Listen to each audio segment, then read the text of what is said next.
السلام علیکم۔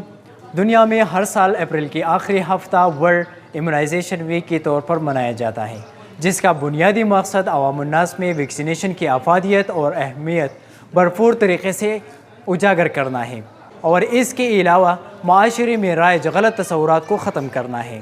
والدین کے لیے بہت سی ذمہ داریاں ہوتی ہیں، جن میں ایک ذمہ داری بچوں کو ویکسینیشن کروانا بھی ہے۔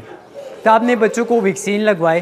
یہ ویکسین آپ کے بچوں کو 12 مہلک بیماریوں سے مثلا تشنج، گردن توڑ بخار، خسرہ، روبیلا اور اس طرح پولیو کی اور دیگر بیماریوں میں بچاؤ کے لیے مفید ہے۔ اے پی آئی ویکسینیشن شیڈول کو فالو کرے۔ یہ ویکسینیشن شیڈول نہ صرف آپ کے بچوں کے لیے بلکہ آپ کے ارد گرد جو بھی بچے ہیں ان کے لیے بھی مفید ہے۔ یہ ویکسینیشن شیڈول جو کہ خاص طور پر بنایا گیا ہے آپ کے بچوں کے لیے بہت مفید ہے، لہٰذا اپنے بچوں کے ساتھ یہ زیادتی نہ کرے، اپنے بچوں کو ویکسین ضرور لگائے۔ ہمارے والدین سے یہی التجا ہے کہ حکومت پاکستان نے جو یہ ایکشن لیا ہے، یہ شیڈول تیار کیا ہے، تو یہ اپنے بچوں کو ضرور کروائے اور اس ویکسینیشن شیڈول کو ضرور فالو کرے۔ Thank you.